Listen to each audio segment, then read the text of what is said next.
Welcome to Male Revenge. Here, good men who were lied to and robbed get their day. When the truth turns the tables, the word says it plain. Vengeance is mine, I will repay, saith the Lord. Tonight, a father, a fortune, and an urn that held everything but his daughter. It began the way these things always do.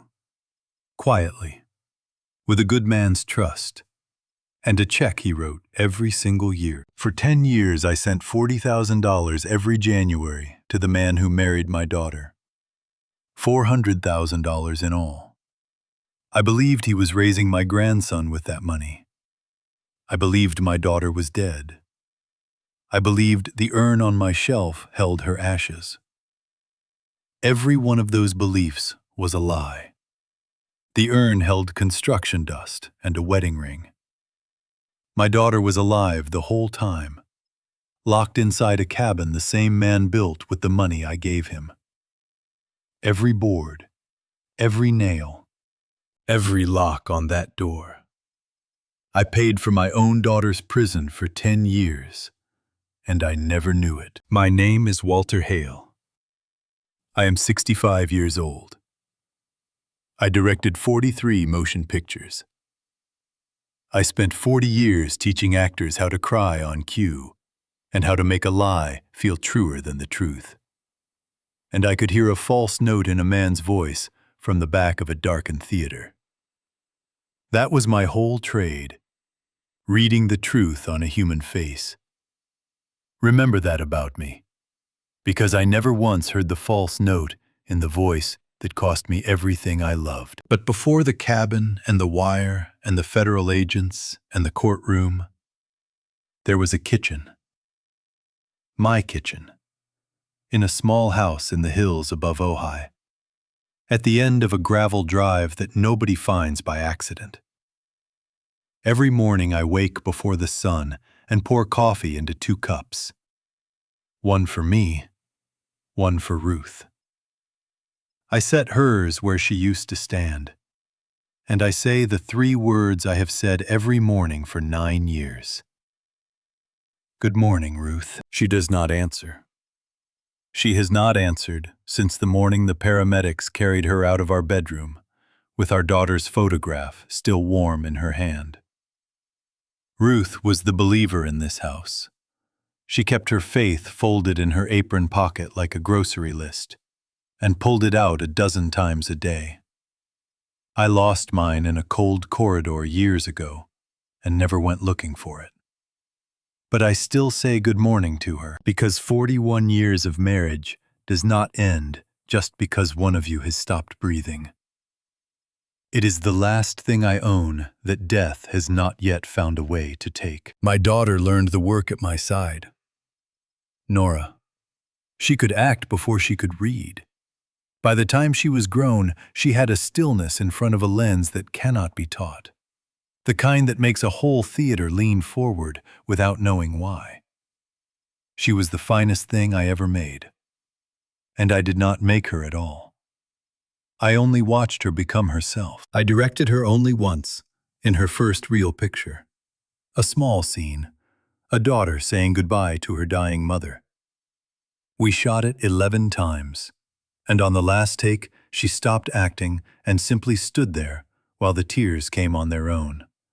And the whole crew went quiet. Between setups, I leaned close to her ear. "You're going to break some hearts, kid," I told her.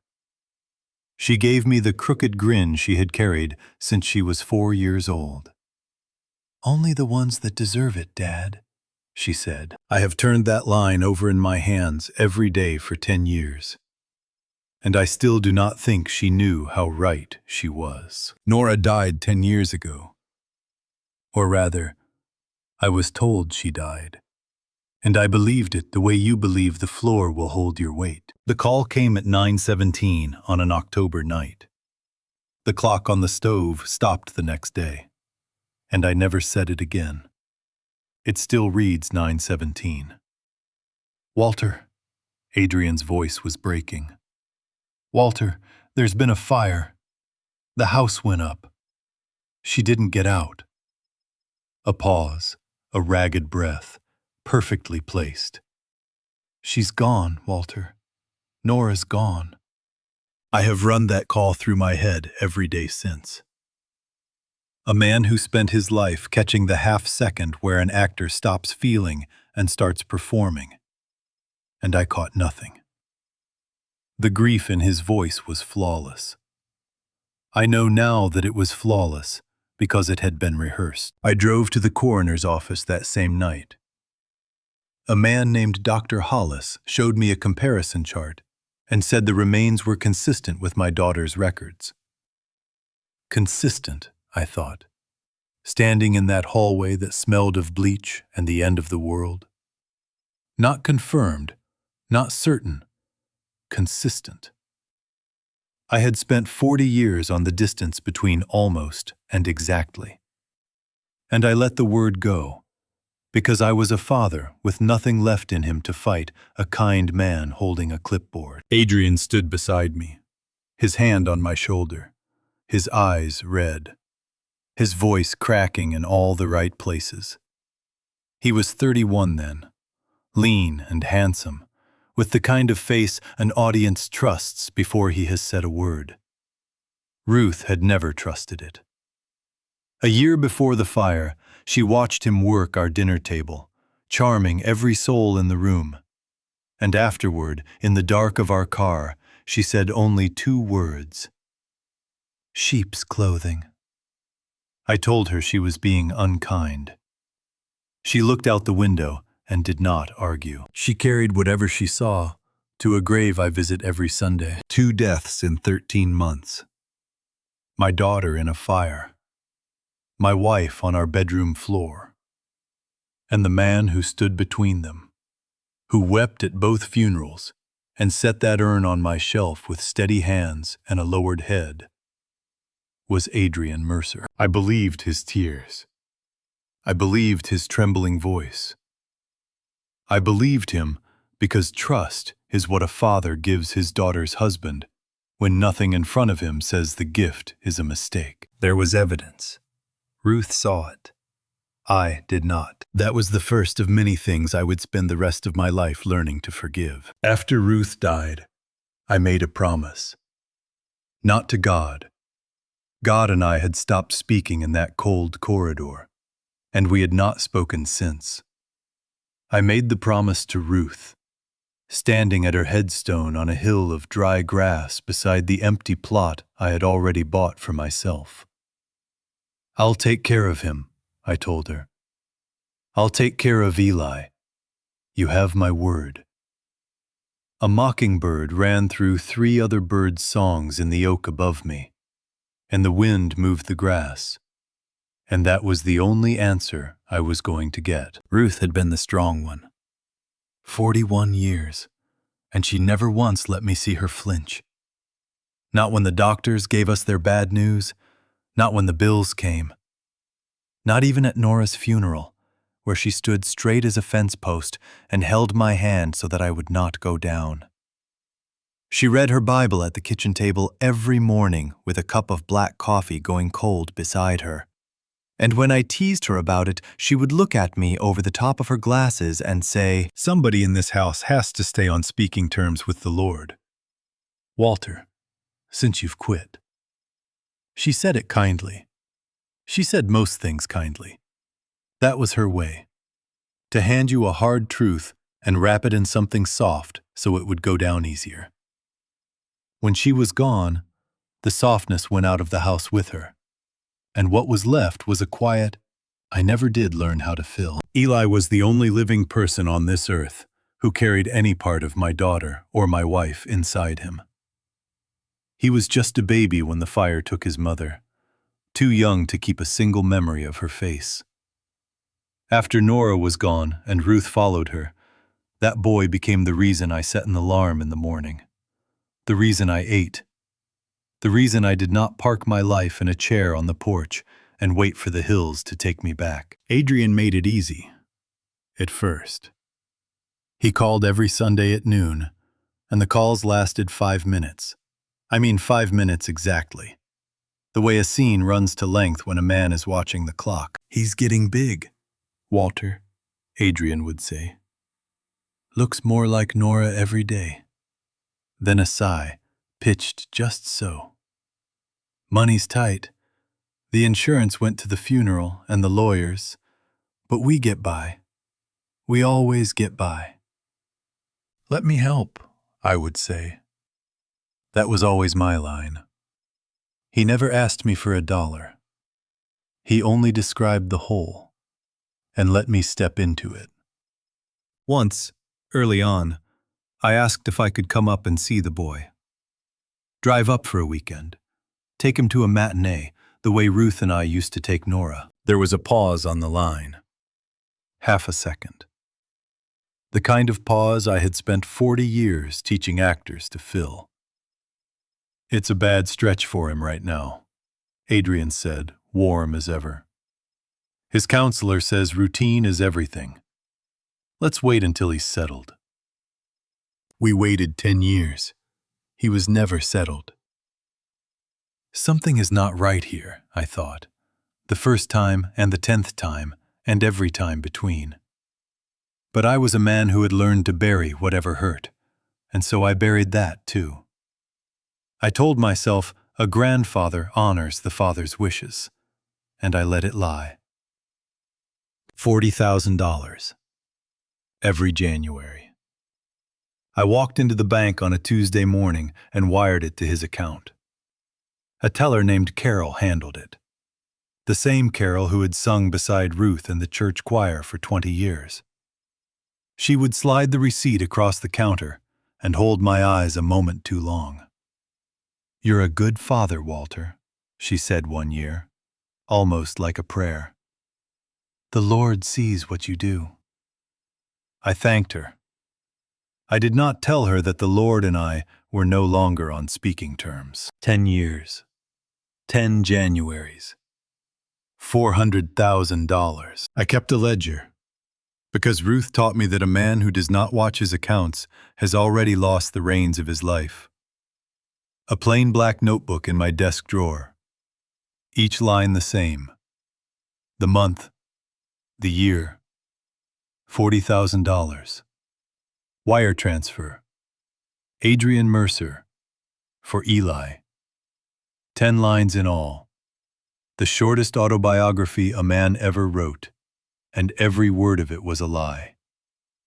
I did not know I was telling. And there was the urn. It sat on the shelf above the fireplace. Pale gray ceramic. A small brass plate that read, "Nora Hale, beloved daughter." Adrian chose it. Adrian arranged the cremation through a place up the coast and carried it into my house in both hands. His head bowed as though he were bearing something holy. I set it beside a photograph of Ruth and Nora laughing on a studio backlot. The two of them squinting into a sun that had set 10 years ago. I never opened it. I could not. Whatever was sealed inside that shell was the last of my daughter on this earth. And I needed it to stay whole, stay closed, stay near enough to hear me. Every night for 10 years, I stood in the dark and whispered good night to it. 3,652 times I said good night to a gray urn. An old man speaking to a lie and never knowing it. That was the thing he counted on. Not my grief. My grief was useful, but it was not the engine. The engine was that I would never look too closely. I would send the money and whisper to the jar and stay 300 miles away, exactly where he needed me, and never once drive up that road to see the life he had built with my name on it. Because in 10 years, Adrian Mercer never once let me come.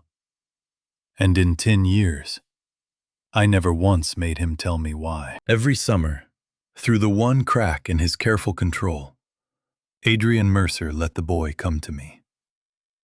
He would never let me drive up to them, but he sent Eli south for 8 weeks each June. And for years, I never asked myself why a man who guarded his door so closely would open it that one way. I know the answer now. A boy is a useful thing to a man like Adrian. He is proof of love. He is a receipt for the money. And a grandfather who has the boy every summer does not go looking for what he has not shown. Eli arrived on the second Saturday in June, delivered to my door in a car that had no business belonging to a man who called me every January to explain how tight things were. It was new. The paint had the deep shine of a thing washed by someone who is paid to wash it. I noticed it the way I once noticed a continuity error in a finished reel. You see it, you register it, you file it with the other small wrongnesses, and you keep the picture running, rather than admit you have been watching the wrong movie for years. I had made up Eli's room the night before. Clean sheets, a glass of water on the nightstand, 3 new boxes of colored pencils, because the boy went through them the way other children go through candy. On the dresser I set a photograph of Nora from her first screening, her face lit up and certain and 26 years old. I wanted him to wake every morning and see his mother. Adrian got out first, sunglasses on, phone in his hand, his eyes on the screen. He was 41 now, still lean, but a softness had come into his jaw that does not come from grief. He did not look at the house. He did not look at the hills. "He's been looking forward to this all year," he said, walking the boy to the porch with a hand on his shoulder, a gesture that looked rehearsed, the way a man touches a child when he knows he is being watched. "Drawing non-stop, this one. I'll be back for him in August." He shook my hand, firm and brief and meaning nothing. I watched his eyes while he talked. They moved across my place with a rhythm I knew from 40 years of watching producers walk a set, pricing every light and every wall before they made an offer. The house, the land behind it, the editing room with its old equipment. He's pricing it, I thought. And then I told myself I was a bitter old man inventing villains, and I shook the thought off. But it had weight, and it was cold, and it did not leave. Eli stood beside that gleaming car, holding a backpack almost as large as he was.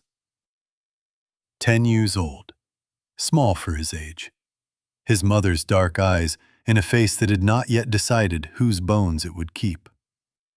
And he stood with a stillness I had watched for 3 summers and called shyness. I had called it the quiet of a boy growing up without a mother. I had called it everything except the one true word. And the word, I would learn before that summer ended, was fear. Adrian left at 11:31. We watched the car shrink down the road. And then we stood in the gravel. 60 years between us and a loss too big for words to cross. I knelt down. My knee cracked like a dry branch. "You hungry, partner?" He nodded. I took his backpack and was startled by how little it weighed. 8 weeks with his grandfather, and he had packed almost nothing. A few shirts, socks, a toothbrush, and at the very bottom, held shut with a rubber band, a sketchbook. I did not open that day. I wish to God I had opened it that day. We ate on the back porch. He cut each sandwich into small squares before he lifted them and chewed each bite the same careful number of times. A boy for whom a meal was the thing to be managed and not enjoyed. When I slid the plate toward him with the last half, he looked at it, then at me, and asked in a small voice, "Am I allowed to draw here, at your house?" It took the wind clean out of me. That a boy should have to ask. "Eli," I said, "you can draw on the walls if you want to. You can draw anything in this house, any time, and nobody will ever tell you no." Something moved behind his eyes. Not quite trust, but the door of it, opening a crack. After lunch, I took him out to the editing room. And the moment we stepped inside, the boy changed.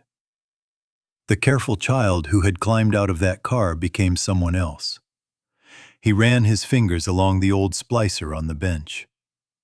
He stared up at the dark screen and the reels and the cables as though he had walked into a church. "Grandpa?"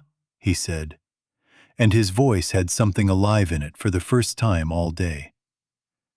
"Can you show me how it works?" I showed him. I ran a strip of old film through the splicer and let him make the cut himself, his small hands steadier than mine.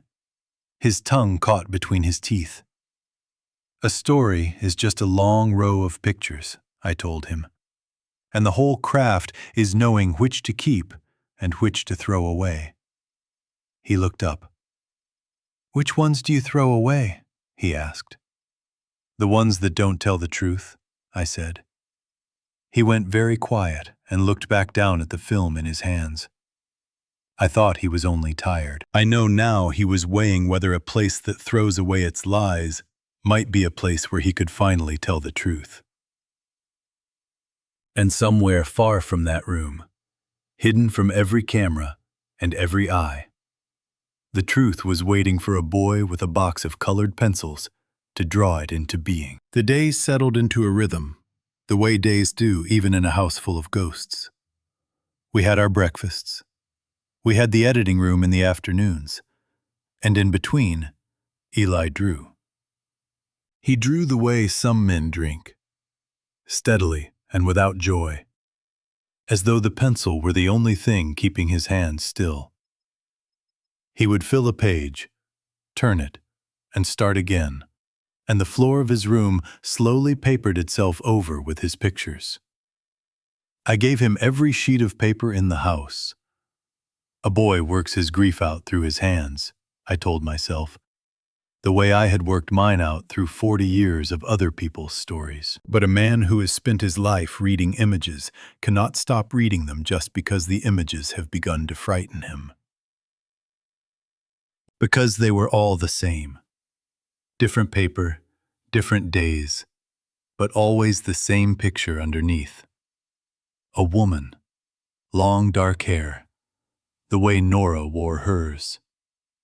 She was never doing anything that a person does. She was always standing, always still, always behind something. A square, a small square window, drawn over and over, and the woman behind it with her hands flat against the glass. And around her, in pencil pressed so hard it tore the page, the lines of a wall. Wooden boards, set close together. A room with no door that I could find in any drawing, and there was one thing I could not place at all. Along the wall beside the woman, in nearly every picture, Eli had drawn rows of small, straight lines, tight little marks, grouped in fives and crossed through, the way a man keeps account of something. Dozens of them in one drawing, hundreds in another. I took them for a child scribbling, the way a boy fills the empty space on a page. I did not know yet that I was looking at a calendar. I have built 1,000 shots in my life. I know how to read a sequence of pictures, how to find the story a man is telling even when he does not know he is telling it. And the story in my grandson's drawings was a woman in a wooden box, reaching for a window she could not open. I told myself it was the mind of a grieving child. I told myself a great many things that week, but each one wore thinner than the last, and underneath them all sat a question I did not have the courage to pick up. I did not sleep well that week. I would lie in the dark and listen to the house tick and settle. And I would think about that small square window, and about 2 hands pressed flat against glass. And I would tell myself that an old man's imagination is a dangerous animal and best kept on a short leash. Then the sun would come up, and Eli would draw another one, and the leash would fray a little more. One evening, I sat down on the floor beside him.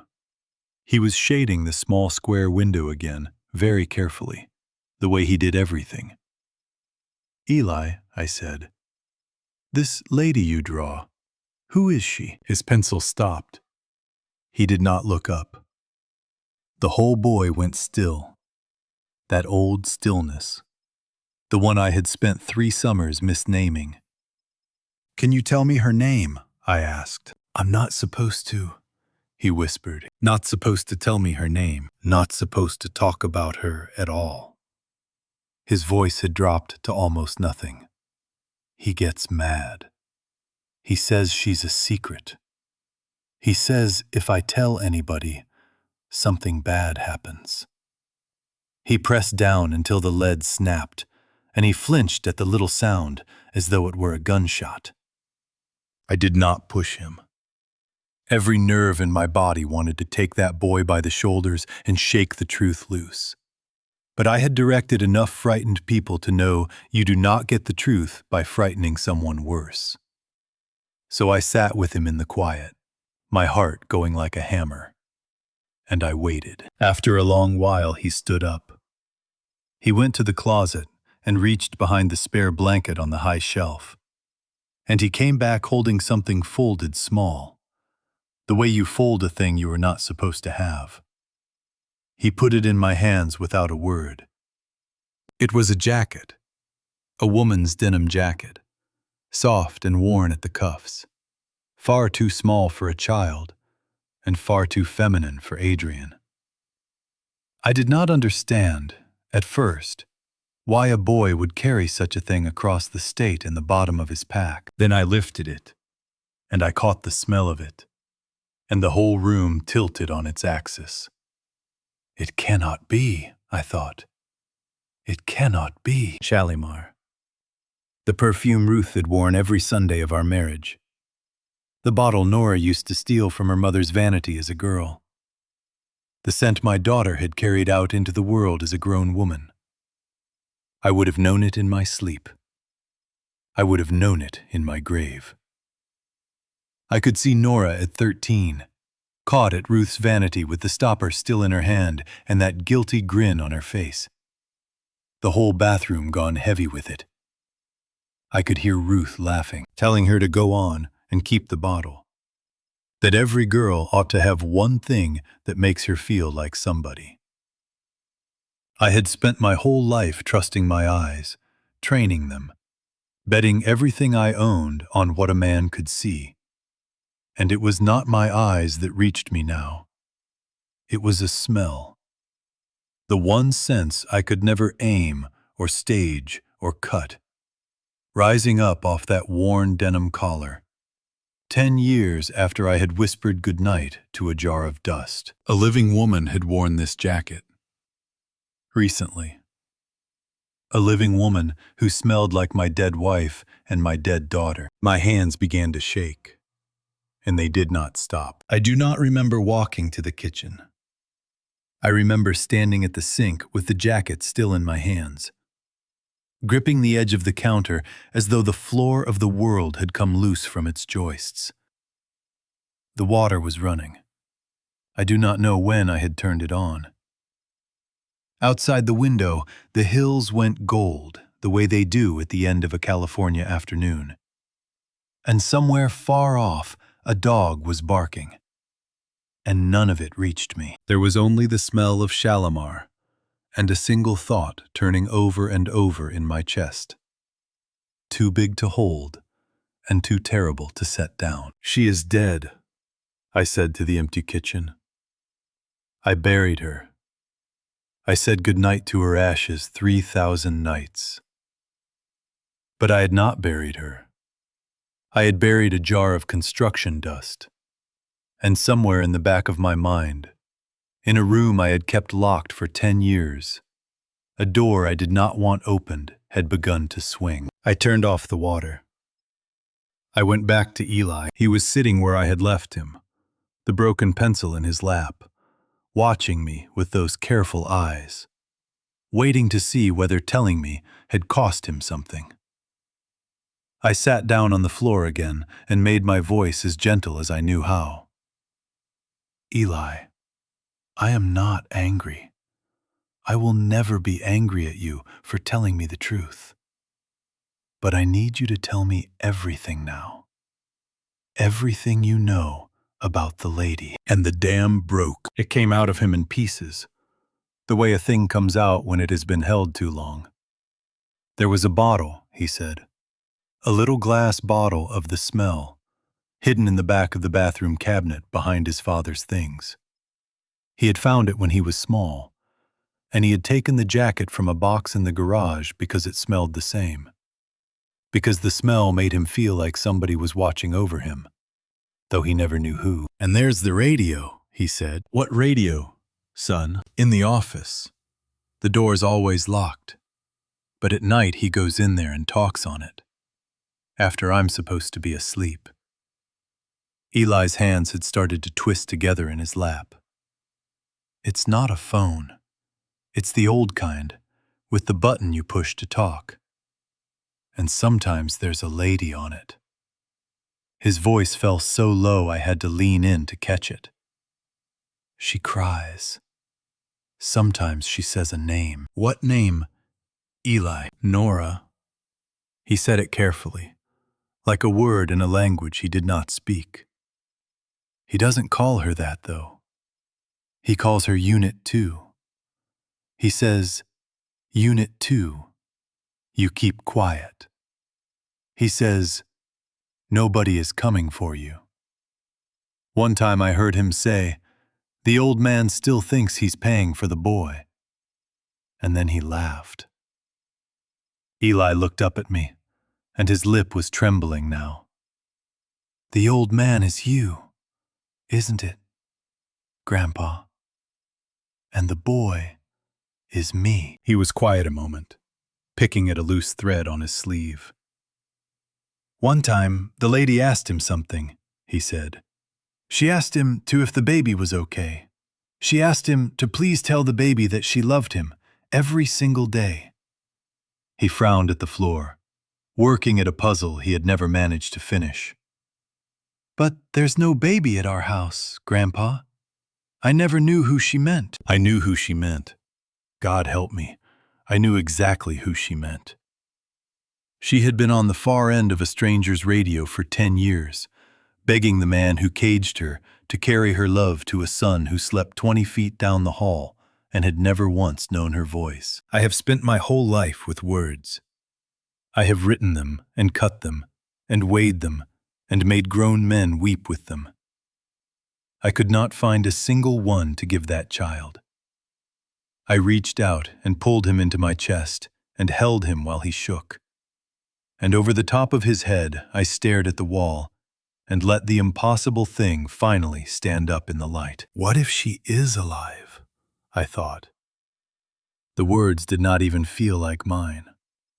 What if my daughter has been alive this whole time? It should have felt like hope.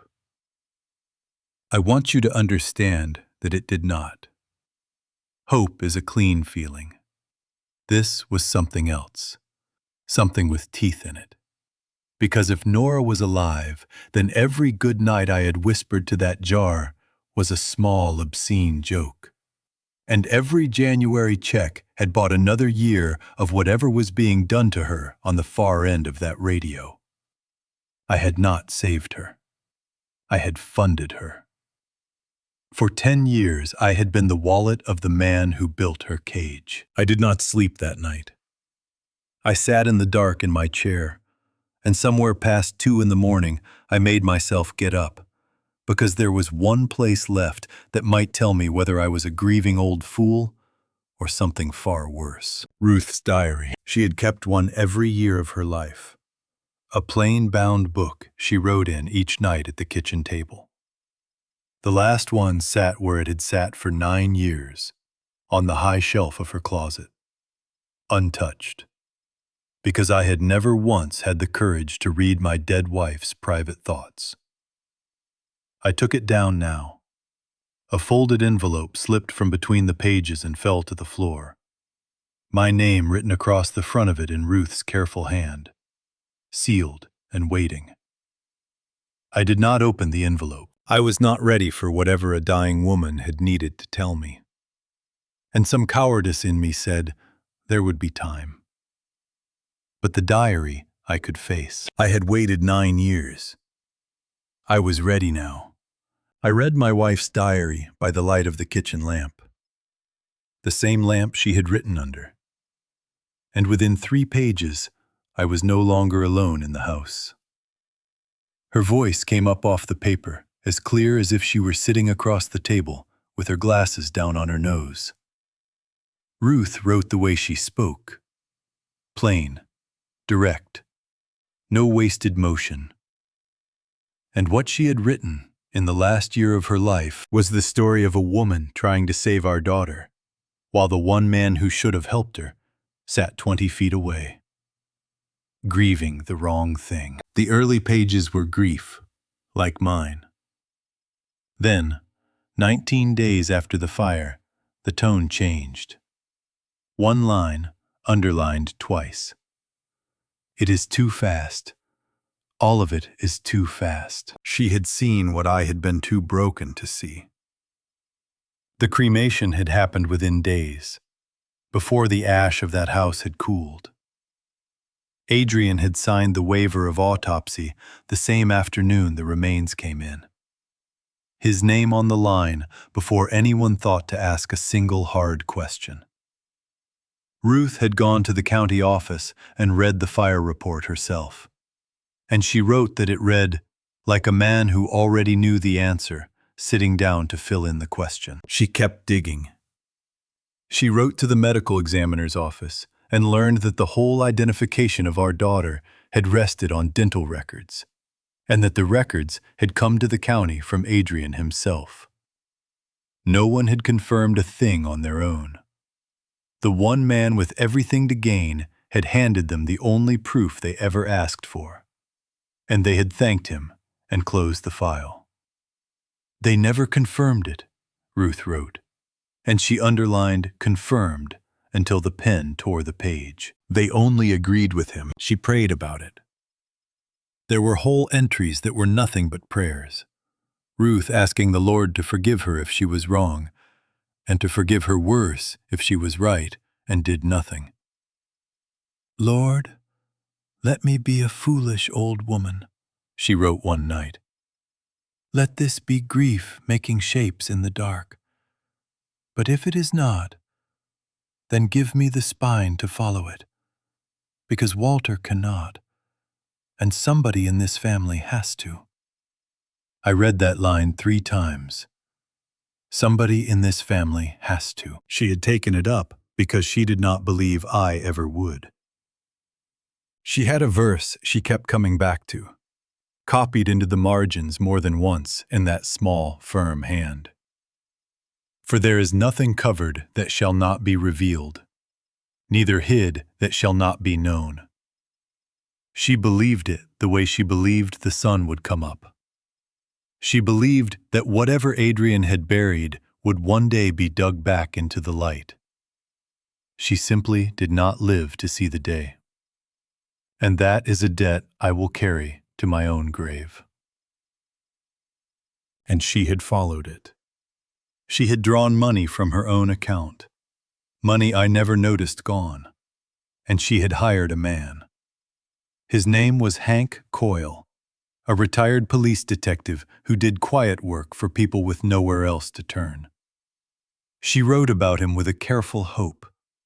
He had looked into the fire, into Adrian, into the speed of it all, and he had told her, in her words, that some of this math does not add up, and I mean to find out why. 3 weeks later, Hank Coyle was dead. His car left a dry road on a clear night and went down an embankment.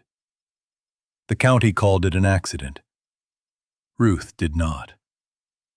Her entry the day she heard was short, the handwriting unsteady in a way hers never was. Hank is dead. They are saying he fell asleep at the wheel. Hank Coyle did not fall asleep.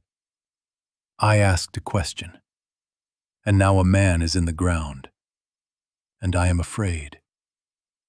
And I do not know who to tell. I do not know who to tell. That was the line that broke me. there at her table at 3 in the morning.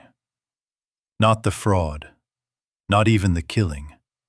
It was those 7 words, because the person she could have told had been sleeping beside her every night of that last year.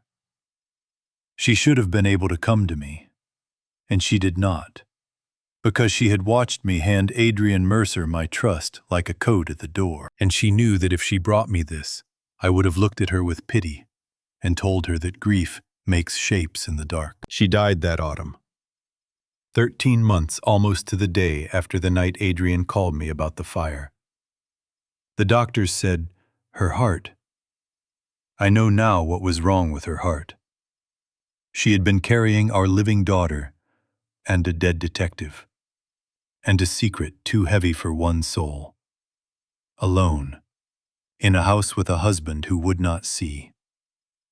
A heart can only haul a weight like that for so long. I picked up the sealed envelope again, the one with my name in her hand. My thumb found the corner of the flap. Then I set it back down on the table, because I was still a coward in that one small way. And because some part of me knew that whatever Ruth had written in there was the last thing she would ever say to me. And I was not ready to reach the end of her voice. But I was done sitting still. Ruth had walked into the dark alone, and it had killed her. And I would not walk into it the same way. There was one man left on this earth who knew fire the way I knew film, who had spent 30 years reading the truth out of ashes, and who owed me nothing except that he had once called me his friend. I found his number in the back of Ruth's own address book. It was nearly 4 in the morning. I did not care. Gus answered on the second ring. Gus Delgado was at my door by 10 the next morning, which told me everything about the kind of man he still was. He was past 70 now, broad and slow-moving, reading glasses pushed up into white hair, and hands that had spent 40 years sifting through the worst days of other people's lives. He had been the arson man who worked the soundstage fire on my 3rd picture, back when we were both young, and we had stayed friends through every funeral that comes with a long life. He did not bring coffee or condolences. He brought a legal pad and a magnifying loupe, and a face like a closed door. "Tell me all of it," he said, sitting down at Ruth's table.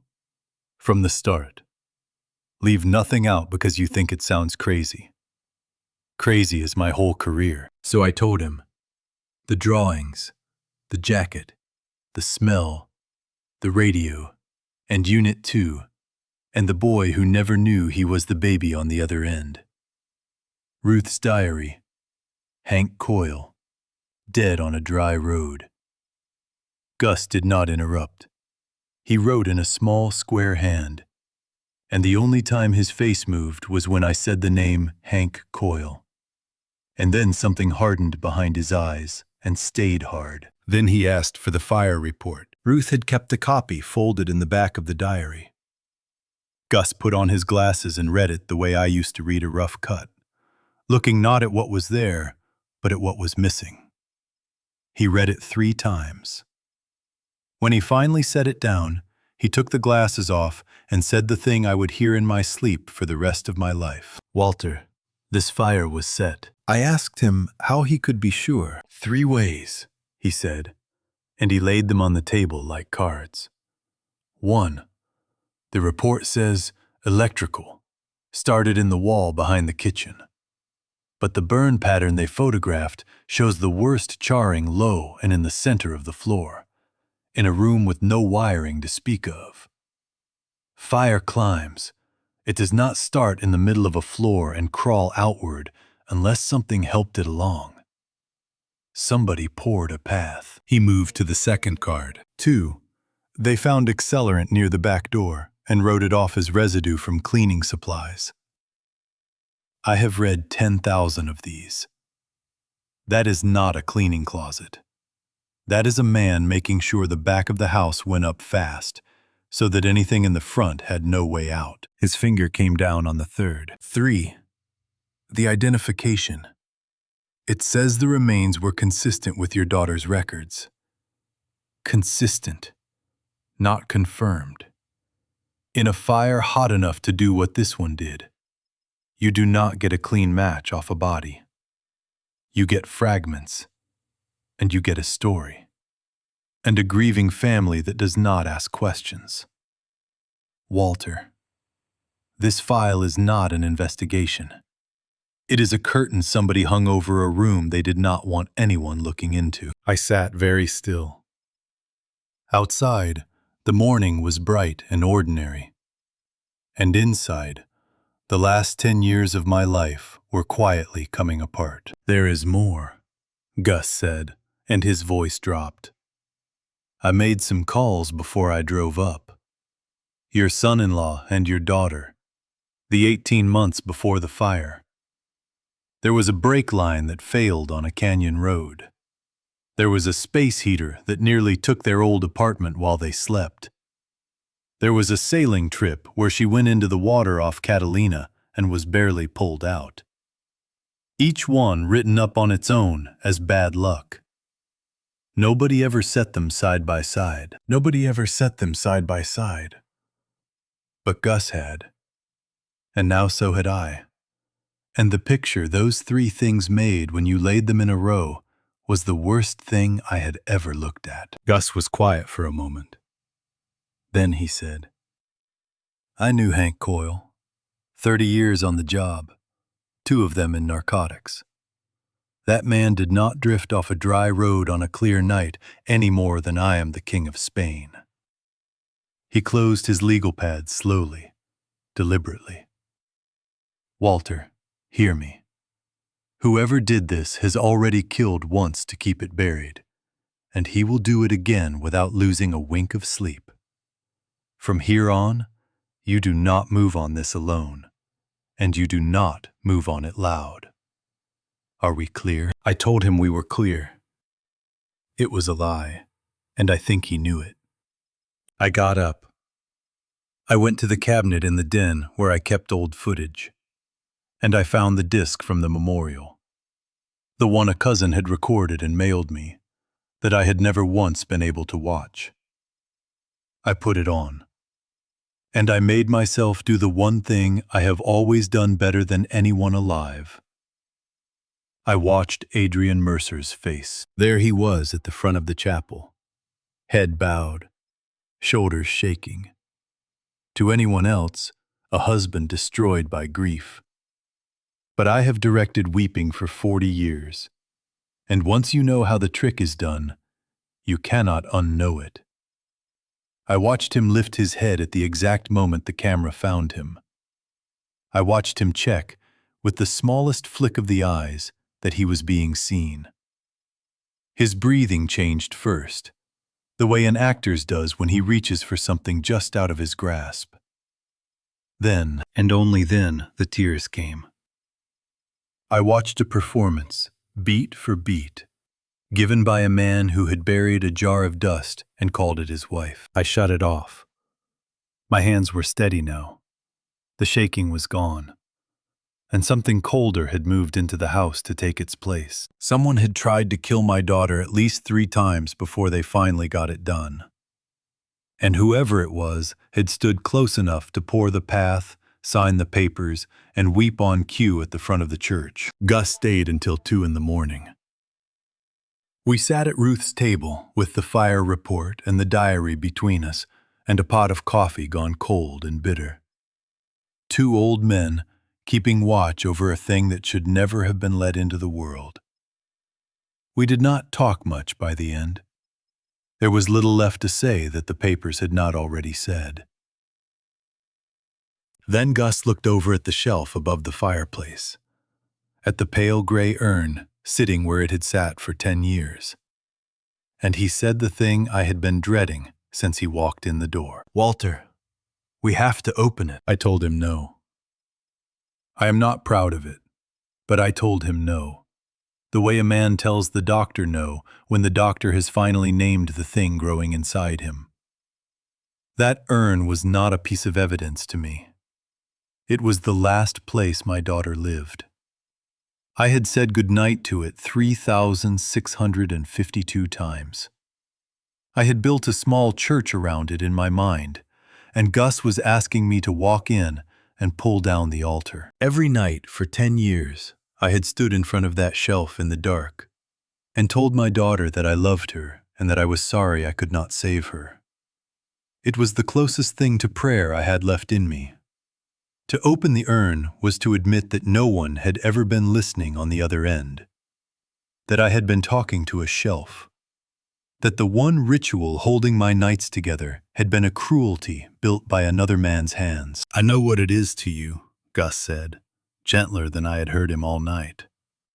"But you already know it's a lie. You have known since you smelled that jacket. The only question left is how deep the lie goes. And the answer is in that jar. You can keep the church, Walter, or you can get your daughter back. You cannot do both." So when the sky began to go gray in the window, I took the urn down from the shelf and carried it to the kitchen table. And I worked the lid loose with my thumbs while Gus spread a clean white towel beneath it. I tipped it.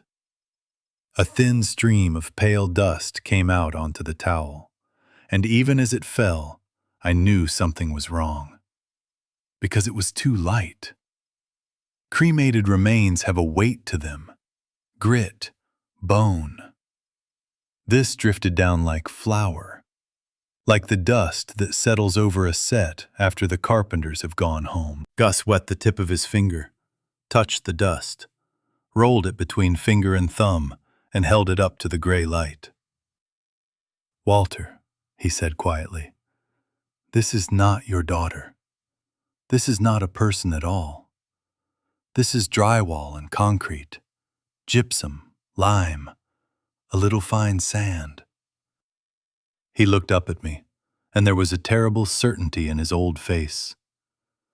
"This is what you sweep off the floor of a building somebody just finished putting up." A building somebody just finished putting up. I thought of every dollar I had wired north, year after year.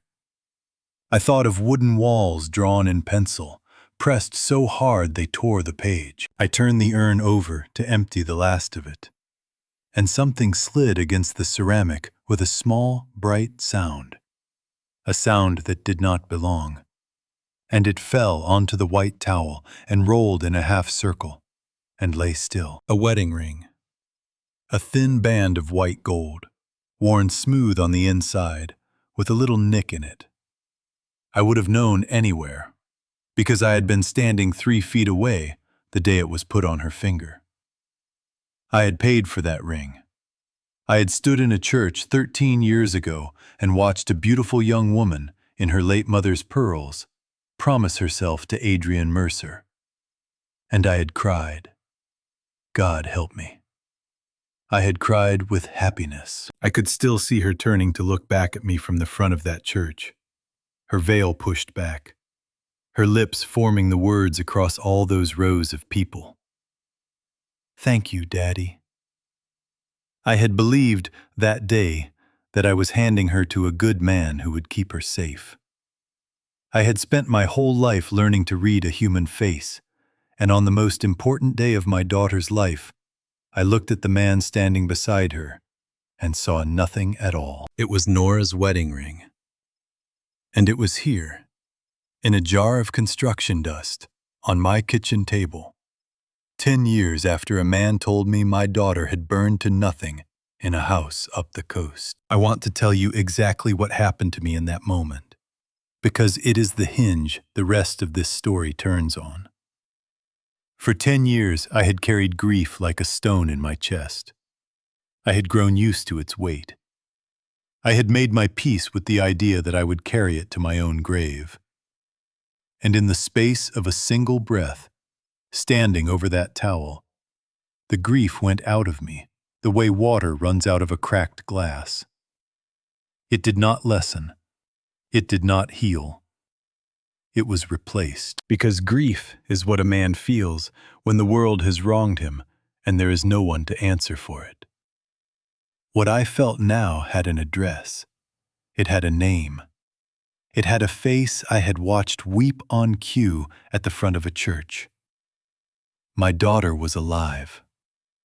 A man had spent 10 years selling me my own child's death, 1 year at a time, and I had paid him for it, smiling, with both hands. I picked up the ring.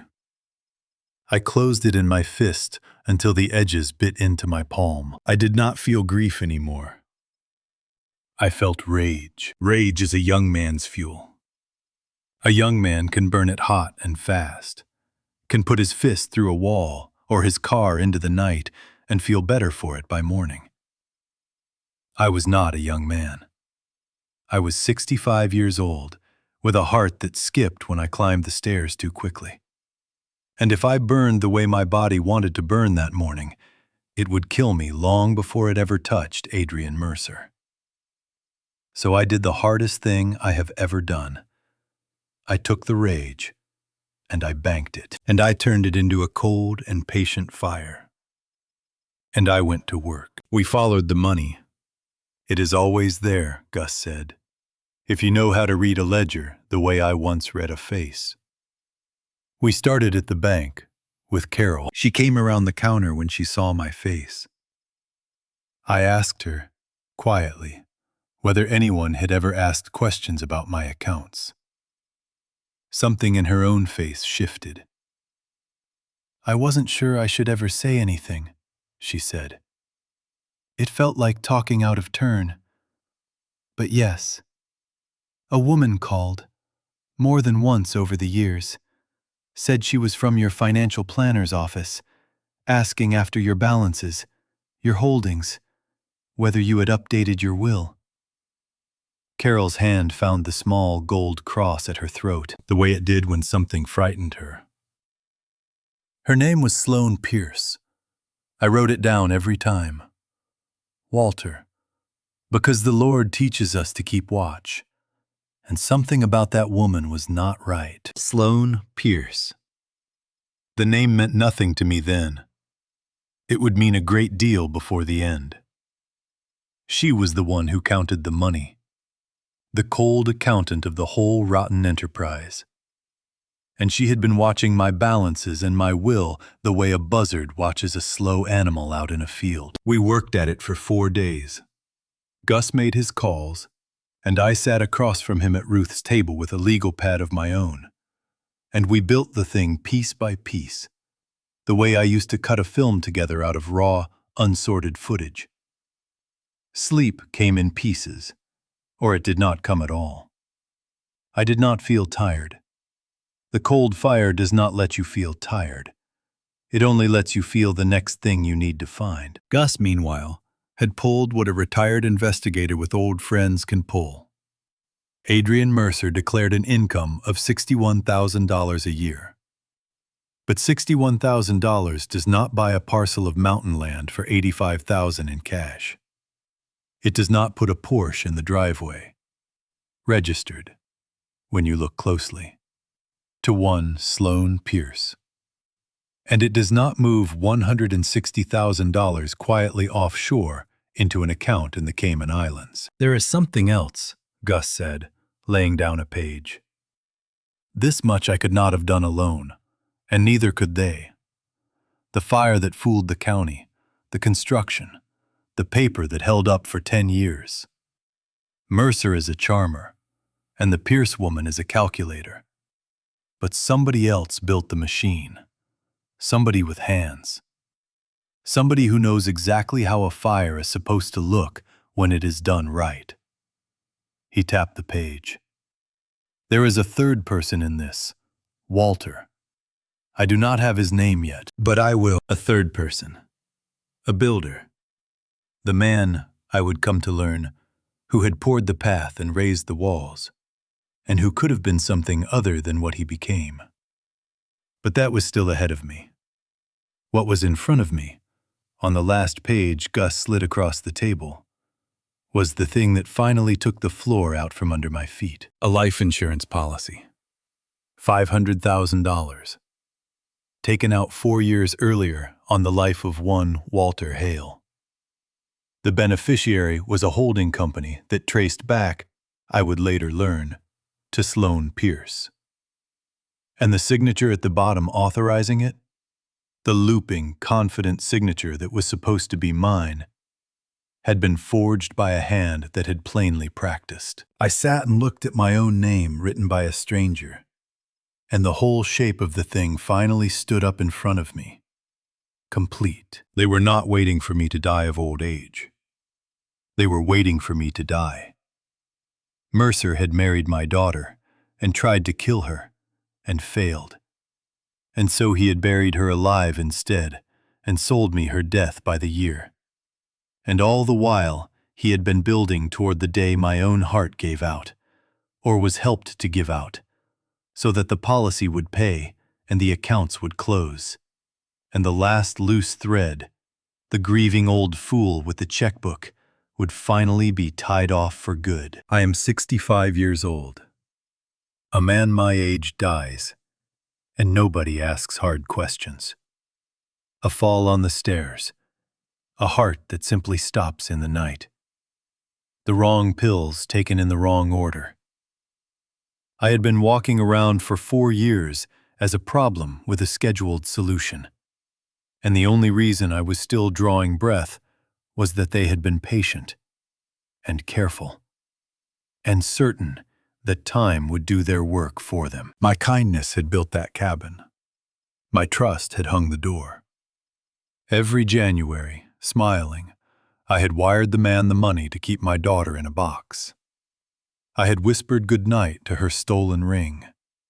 And I had been so grateful to have a grandson to live for that I never once asked the one question that should have haunted me from the start.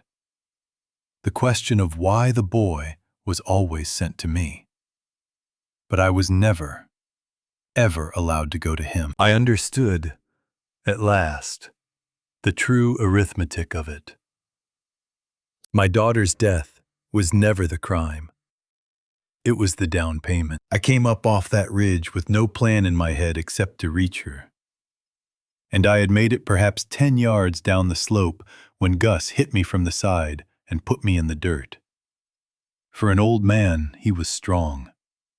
And he held me there with a forearm across my back and his mouth close to my ear. "No," he said, "not like this. You run down there now, you old fool, and you will get her killed and yourself along with her. Lie still. Breathe. Think." I lay in the pine needles with my heart slamming against the ground, and I made myself breathe. And the worst and truest thing settled over me. He was right. The two of us were old men with a flashlight and a bad heart between us. And on the far side of that valley was a steel door and a man who had killed to keep his secret. We could not save her by dying on that mountain. We pulled back. We broke camp before dawn, and I carried a sleeping Eli to the truck and laid him across the back seat. And we drove down to a motel at the edge of the highway, and there Gus made the call he should have been able to make 10 years before. He had a name, an old contact, a woman named Karen Cho, who ran serious cases out of the FBI field office in Los Angeles. He told her what we had. He did not embellish it, and he did not soften it. And when he finished, there was a silence on the line. And then Karen Cho said she would have people moving within the day, and that we were to sit tight and touch nothing. But there was a thing Gus had confirmed through his binoculars that changed the math for me. There was no guard. Mercer came and went, Eli had told us, every few days. The box sat alone in the woods the rest of the time, sealed, with a living person inside it counting the hours. And I will tell you plainly that I could not do it. I could not sit in a motel for a day and a night and let my daughter spend one more dark in that place when I was close enough to reach her. Gus saw it in my face. He swore at me, low and tired, and then he reached into the bed of the truck for the bolt cutters, because he was not about to let me go up there alone. We left Eli sleeping, with the motel clerk watching the door. and we drove back up in the gray of the morning. The padlock came off with one hard bite of the cutters. The deadbolt took longer, the two of us working a pry bar in turns until the frame finally gave with a sound like a bone breaking. Then the steel door swung open, and the smell came out to meet us. And I stepped into the place I had paid for. It was worse inside than any photograph. A cot against one wall. A single fluorescent tube humming overhead. The kind that never quite stops flickering. A chemical toilet in the corner. No window, of course. No window for 10 years. There was a path worn into the floorboards, pale against the dark wood. A track maybe 15 feet long, from the cot to the door and back. 10 years of a person walking the only line they were allowed, back and forth. The way a creature paces a cage until the pacing wears a groove into the world. I would learn later that she walked it every single day to keep her legs from forgetting how. I looked at that pale, worn path, and I understood before anything else that whoever was in here had refused to lie down and die. And the walls.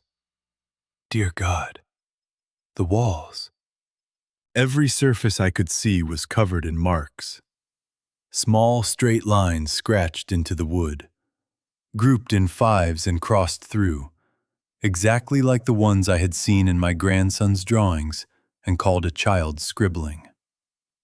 They ran around the room in rows, low and high, wherever a hand could reach. Gus stood very still and ran his eyes along them, and I watched his lips move.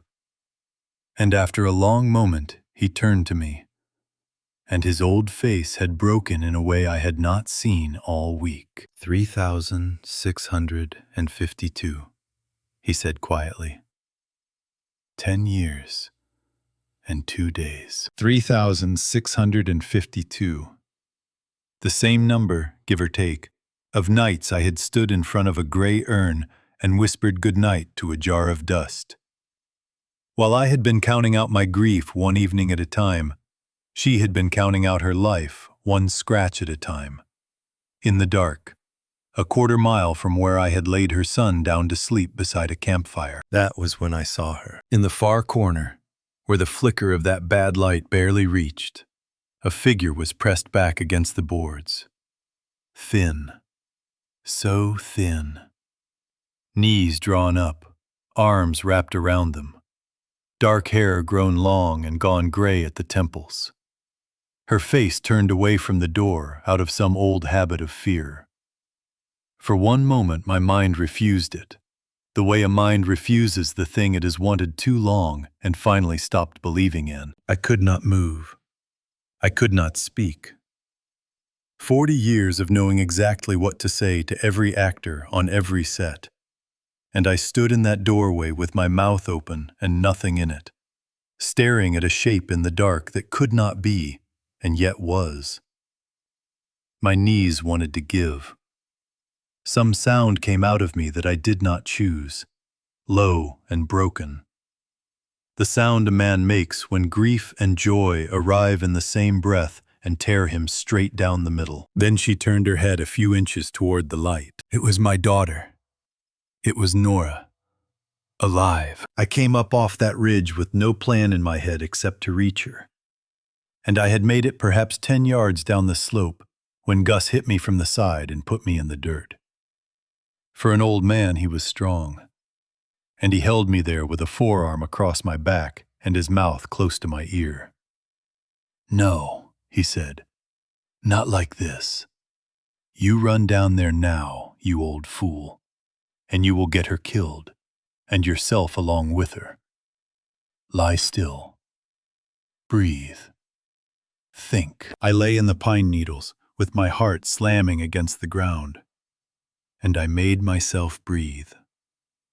And the worst and truest thing settled over me. He was right. The two of us were old men with a flashlight and a bad heart between us. And on the far side of that valley was a steel door, and a man who had killed to keep his secret. We could not save her by dying on that mountain. We pulled back. We broke camp before dawn, and I carried a sleeping Eli to the truck and laid him across the back seat. And we drove down to a motel at the edge of the highway. And there, Gus made the call he should have been able to make 10 years before. He had a name, an old contact, a woman named Karen Cho, who ran serious cases out of the FBI field office in Los Angeles. He told her what we had. He did not embellish it, and he did not soften it. And when he finished, there was a silence on the line. And then Karen Cho said she would have people moving within the day, and that we were to sit tight and touch nothing. But there was a thing Gus had confirmed through his binoculars that changed the math for me. There was no guard. Mercer came and went. Eli had told us every few days. The box sat alone in the woods the rest of the time, sealed, with a living person inside it counting the hours. And I will tell you plainly that I could not do it. I could not sit in a motel for a day and a night and let my daughter spend one more dark in that place when I was close enough to reach her. Gus saw it in my face. He swore at me, low and tired. And then he reached into the bed of the truck for the bolt cutters, because he was not about to let me go up there alone. We left Eli sleeping, with the motel clerk watching the door, and we drove back up in the gray of the morning. The padlock came off with one hard bite of the cutters. The deadbolt took longer, the two of us working a pry bar in turns until the frame finally gave with a sound like a bone breaking. Then the steel door swung open, and the smell came out to meet us. And I stepped into the place I had paid for. It was worse inside than any photograph. A cot against one wall, a single fluorescent tube humming overhead, the kind that never quite stops flickering. A chemical toilet in the corner. No window, of course. No window for 10 years. There was a path worn into the floorboards, pale against the dark wood. A track maybe 15 feet long, from the cot to the door and back. 10 years of a person walking the only line they were allowed, back and forth, the way a creature paces a cage until the pacing wears a groove into the world. I would learn later that she walked it every single day, to keep her legs from forgetting how. I looked at that pale, worn path, and I understood, before anything else, that whoever was in here had refused to lie down and die. And the walls. Dear God, the walls. Every surface I could see was covered in marks. Small, straight lines scratched into the wood, grouped in fives and crossed through. Exactly like the ones I had seen in my grandson's drawings and called a child's scribbling. They ran around the room in rows, low and high, wherever a hand could reach. Gus stood very still and ran his eyes along them, and I watched his lips move, and after a long moment he turned to me, and his old face had broken in a way I had not seen all week. 3,652, he said quietly. 10 years and 2 days. 3,652. The same number, give or take, of nights I had stood in front of a gray urn and whispered good night to a jar of dust. While I had been counting out my grief one evening at a time, she had been counting out her life, one scratch at a time, in the dark, a quarter mile from where I had laid her son down to sleep beside a campfire. That was when I saw her. In the far corner, where the flicker of that bad light barely reached, a figure was pressed back against the boards. Thin, so thin. Knees drawn up, arms wrapped around them. Dark hair grown long and gone gray at the temples, her face turned away from the door out of some old habit of fear. For one moment my mind refused it. the way a mind refuses the thing it has wanted too long and finally stopped believing in. I could not move. I could not speak. 40 years of knowing exactly what to say to every actor on every set, and I stood in that doorway with my mouth open and nothing in it, staring at a shape in the dark that could not be, and yet was. My knees wanted to give. Some sound came out of me that I did not choose, low and broken. The sound a man makes when grief and joy arrive in the same breath and tear him straight down the middle. Then she turned her head a few inches toward the light. It was my daughter. It was Nora. Alive. She did not know me at first. That is the part I was not ready for. I had imagined 100 versions of this moment on the drive up that mountain, and in every one of them, she looked up and saw her father. But 10 years of a man's voice in that doorway had taught her body one lesson, and the lesson was danger. When I took a step toward her, she made a sound I will hear until I die. A small animal sound, and she pressed herself harder into the corner and turned her face to the wall and waited for whatever was going to happen to her. I stopped. I got down low so I would not loom over her, the way you get down to a frightened dog. Gus stayed back by the door and said nothing, because 2 men were worse than 1. And I did not say her name, because her name was a thing Mercer used. And I did not say I love you, because words that big mean nothing to a person who has been lied to for a decade. I said the only thing I had that belonged to no one but the 2 of us. That's a wrap, kiddo, I said softly. It was what I had said to her every night when she was small, tucking her in after a day on my sets. The 2 of us pretending the day had been a picture we were shooting together. That's a wrap on today. Nothing. The flicker of that awful light. Her breathing in the dark. And then, from the corner, in a voice rusted almost to nothing from disuse, came 4 words. Same time tomorrow, Dad. It was the answer. It had always been her answer. I could not speak. I crossed that floor on my knees, and she turned. And in the gray light, I watched my daughter's eyes find my face, and finally, believe it. Daddy, she said. I will not try to set down what the next few minutes were. There are things a man should keep. I held my child in a box I had paid for. And she shook. And I shook.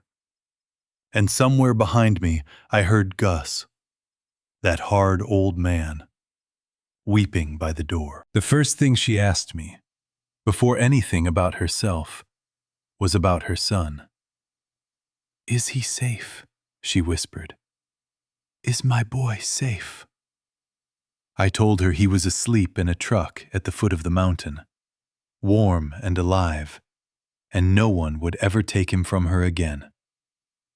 She closed her eyes and let out a breath she might have been holding for 10 years.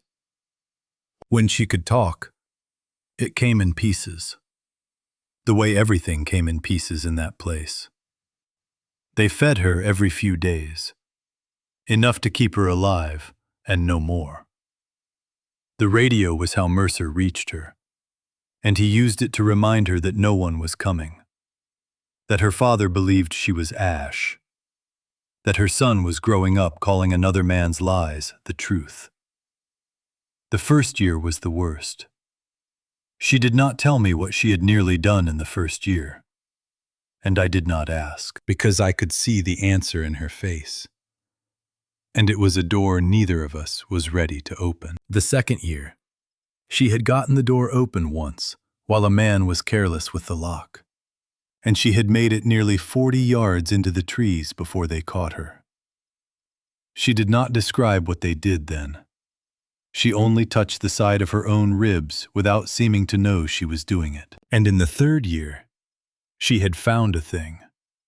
A strip of steel, part of a broken cot frame, the length of my hand. She had worked it loose and hidden it. And every day since, she had drawn it back and forth against the concrete lip of the floor. 100 strokes, 200, sharpening it down to a point and an edge. She had kept it for one purpose. She had promised herself that if Adrian Mercer ever came within her reach on a day she had the strength, she would not waste it. There was one more thing she told me, and it has stayed with me as much as any of the rest. Not everyone who came to that box was the same. There was a man, she said, one of the ones who had built it and brought the food, who was not like Mercer. He never spoke much, but once he left a paperback book inside the door. Once a real blanket in winter. Once, on the worst night of the second year, he had left the heavy door cracked an inch until morning, so she could see a line of stars. He always took the kindnesses back before Mercer came. He was a coward about it, she said, but he was something, and in that place, something was a kind of miracle. And I asked her how she had stayed herself 10 years in the dark. And she almost smiled. I worked, she said, in my head. I ran every part I ever played, start to finish. I directed myself in pictures that don't exist. I said the lines out loud so my voice wouldn't die. She looked at me. You always told me an instrument you don't play goes out of tune. I wasn't going to let them take the one thing that was still mine. I looked at my daughter, starved and gray and robbed of 10 years, who had kept herself alive by refusing to stop being an artist. And I understood that whatever had been broken in that room, it was not her. She reached under the edge of the cot and brought out the strip of steel and put it in my hand. It was warm from where she had kept it against her body. I set it down on the floor beside the wedding ring I had carried up that mountain in my pocket. The ring from the jar of dust. Both of them were evidence now. Gus made 3 calls from the parking lot of that motel while the sun came up. The first was to Karen Cho, to tell her we had the daughter alive, and that this had become real in a way no paper trail could. The second was to a federal prosecutor named Lena Ruiz, whom Karen wanted on the line before anyone did a single thing a defense lawyer could later tear apart.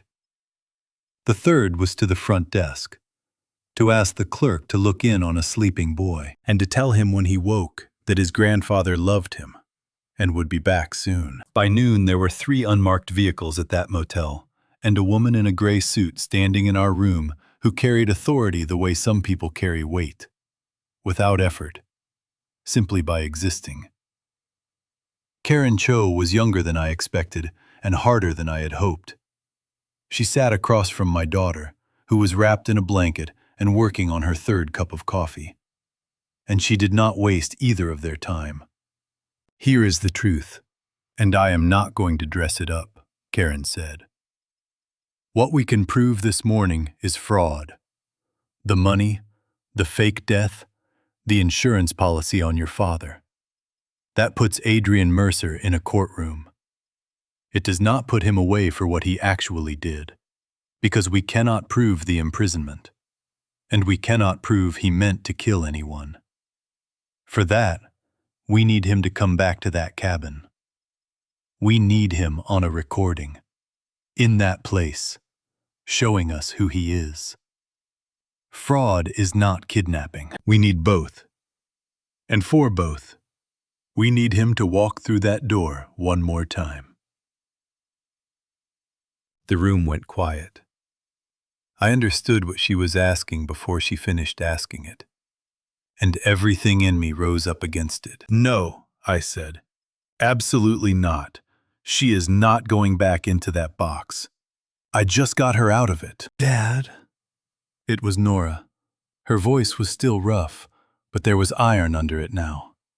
The iron I would come to learn had always been there. I have waited 10 years for that man to come within arm's reach of me, on a day when I had the strength. 10 years. I sharpened a piece of steel in the dark for exactly this. You are not going to take it away from me now because it frightens you.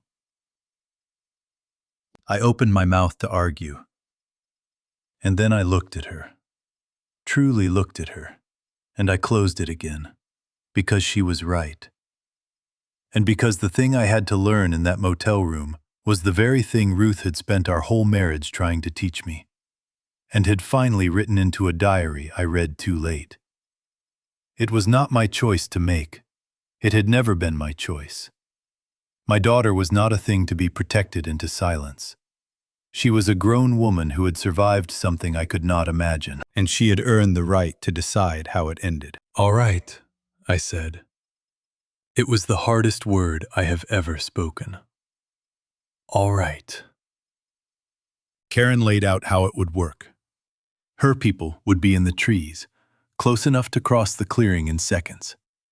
Nora would wear a wire beneath her shirt, and if at any moment she felt the thing turning, one ordinary word would bring the agents through that door before Mercer could finish a sentence. It sounded airtight when she said it. Plans always do. And Nora wanted the steel back. The agents did not like it, but she had sharpened that blade in the dark for 10 years for this exact day, and no one was going to take it from her a second time. She hid it beneath the wire. While the agents worked, Gus pulled me aside with a single sheet of paper. They had a name now for the third man, the builder, the one with the skill in his hands. Dale Larkin.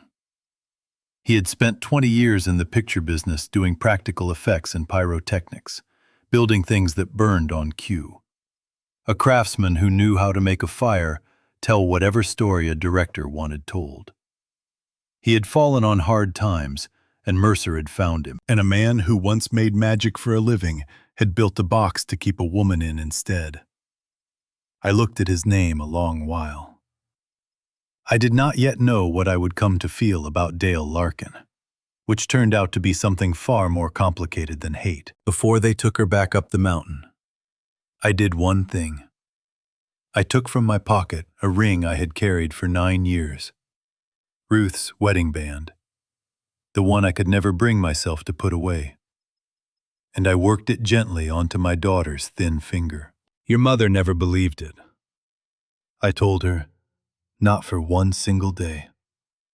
She went to her grave certain you were alive. And she was right. And I was the fool who doubted her. Wear this where he cannot see it, so that you know somebody in this family always knew." Nora closed her hand around it. For just a moment her eyes filled, and then she blinked it back, because she had work to do, and there was no room in it for tears. My chest had begun to ache in a low, familiar way, a tightness I had ignored for 2 days. I ignored it again. There was no time for an old man's heart. They drove her back up to that terrible place, and they wired her. And they put the door back so that nothing looked disturbed. And they set their people in the trees. And the last I saw of my daughter before everything came apart, she was standing at the open door of the cabin in the late gold light, very still, gathering herself, the way I had watched her stand 1,000 times at the edge of a set in the last moment before the camera rolled. Adrian Mercer was coming tomorrow. I heard his car at 4:52. I was sitting in the back of a federal sedan parked a quarter mile down the fire road, with a small plastic earpiece feeding me everything the wire on my daughter could hear. And I had given Karen Cho my word that I would not move from that seat no matter what came through it. I meant to keep that word. I want that on the record. I meant to. For an hour before that, I had sat in the dark of that car and listened to my daughter breathe. Just that. The small sounds of her waiting on the concrete. The occasional dry catch in her throat. Karen Cho's people were spread through the trees around the clearing, and every one of us was holding the same breath, waiting for a man to drive up a mountain and hang himself with his own mouth. The sound of his tires on the gravel came first. then the engine dying, then a car door, and footsteps, unhurried. A man in no rush at all. A man who believed he was the only living soul who knew what waited at the end of that road. I heard the rattle of the padlock, the deadbolt, the heavy door dragging open. And then I heard my daughter's voice, small and frightened and perfect. And I understood that the performance of her life had just begun. "You came," she said. She made it sound like hope. She made it sound like a starved animal grateful for the hand that starves it. I had spent 40 years on sets watching actors reach for that note and miss it. And my daughter, in a concrete box with her life on the line, hit it dead center. It was the finest and most terrible piece of work I have ever heard. I could not see her face, and I have thanked God every day since that I could not. "Of course I came," Mercer said, and there it was. The voice I remembered from the church, warm and easy. The voice that had stood beside that urn and told 400 people how much he had loved her. Except now there was no audience he believed he needed to charm. And underneath the warmth, I could hear the thing that had always been there, flat and cold as a coin. "You've been very good," he went on. I heard him moving around the small space, the scrape of something being set down on the floor, something with a heft to it, something metal. 10 years and you never broke. Your father would be proud, if your father weren't a sentimental old fool who believed every word I fed him. He laughed softly. "Do you know what you've been all this time? You've been the best investment I ever made." He grieved you for 10 years and never once stopped paying for the privilege. He paused. "And the boy? Your son calls me when he has a bad dream. 10 years I have had him under my roof, and he does not even know your name." In the back of that car, my hands had closed into fists. Karen Cho, in the front seat, turned and looked at me, and laid one finger to her lips, and I held myself still by a thread I did not know I had. "Adrian," Nora said, and her voice trembled exactly the right amount. "What's in the can?" There was a long pause. And when he answered, the warmth was gone entirely, peeled away like a mask he was finally tired of wearing. "You always were the smart one," he said. "Here's the truth, since it's just the two of us. Things are coming apart. Your father has been asking questions he shouldn't be able to ask. A man came around this cabin 2 days ago who wasn't your father. So this ends tonight, the way it should have ended 10 years ago." I heard the squeak of a metal cap turning. Once, twice, and then the thick, sick sound of liquid moving. And then the smell seemed to reach the wire somehow. Or maybe I only imagined I could smell it. Gasoline, sharp and final. The very chemical that had built the lie at the beginning of all of this. "You died in a fire," Mercer said softly. "It seemed only right that you should actually die in one. They'll find this place burned down to the foundation, and there won't be enough left of you to tell anybody anything at all. Nobody questioned it the first time. Nobody is going to question it now." I heard the gasoline hit the floor. I heard it hit the walls. And the loop closed in my mind with a sound like a door swinging shut. The staged fire that had stolen her, becoming the real fire that would finish her. 10 years apart. The same lie told twice over. I had spent my life learning to tell the truth from a performance, and I had missed the largest lie of all. And now it meant to take her twice. "This place is going to burn," he said, "with you in it." Something tore loose in the center of my chest. It was not fear, though there was room for fear.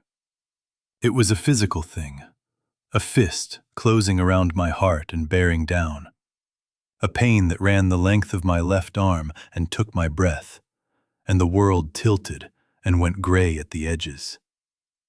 I had been ignoring that ache for 3 days. It chose that moment, of all the moments God could have handed me, to come due. I tried to call out and could not. I tried to hold on to the earpiece and felt it slipping from my fingers. The last thing I heard, before my chest folded me forward against the seat in front of me, was the small, dry click of a lighter, and my daughter saying his name, low and steady and utterly unafraid, in a voice I had never once heard her use in all her life. And then I could not hear anything at all. I came back to myself on the floor of that car, with no idea how long I had been gone. Seconds, I think. The earpiece had fallen somewhere under the seat, and the only sound now was real sound, carried thin and far up the fire road through the open window. Voices, sharp and urgent. A word I could not make out, shouted twice. And under all of it, somewhere, my daughter. A wiser man would have stayed down. A man who wanted to live would have lain on that floor with his crushing chest and waited for the people whose job it was. I have thought about that a great deal in the years since. But I was not, in that moment, a wise man, or even a man who especially wanted to live. I was a father who had spent 10 years believing his child was Ash, who had found her alive in a box, and who was now lying helpless in a car, while strangers decided whether she walked out of that place or burned in it. I broke my promise to Karen Cho. I got the door open. I fell out onto the gravel, and I got up, and I went up that road. I cannot tell you it was brave. Bravery is a choice, and I had no choice left in me. I only had her. Every step drove a spike through the center of my chest and down my left arm. The world pulsed gray and then white at the edges. Twice my legs went out from under me, and twice I got up, because the alternative was to lie in the dirt while it happened without me. And I had done exactly that once already, 10 years ago, in a different way. I had lain down in my grief and let a smiling man bury my daughter, without ever once making him prove she was in that box. I was not going to lie down a second time. The road bent, and the trees opened, and I came up over the rise into the clearing in time to see the end of it.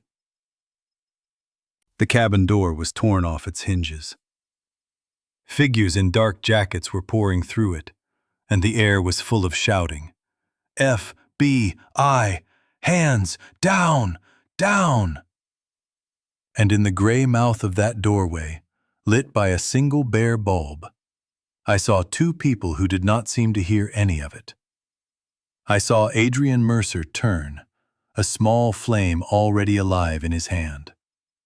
And I saw my daughter step into him, the way I had once taught her to hit a mark, with her whole body and not one breath of hesitation, and drive 10 years of sharpened steel up under his ribs. He made a sound I will not set down.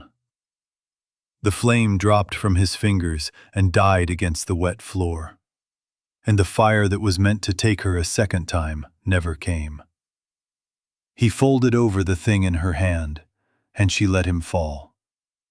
And then the agents had him, and there were hands on the gasoline can, and hands turning Mercer onto his back, and a voice calling for a medic, because he was not going to be permitted the mercy of dying.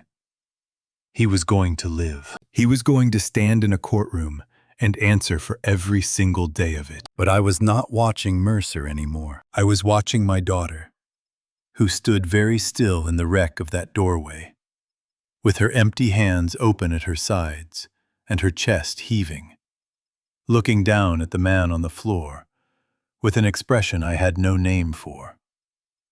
It was not triumph.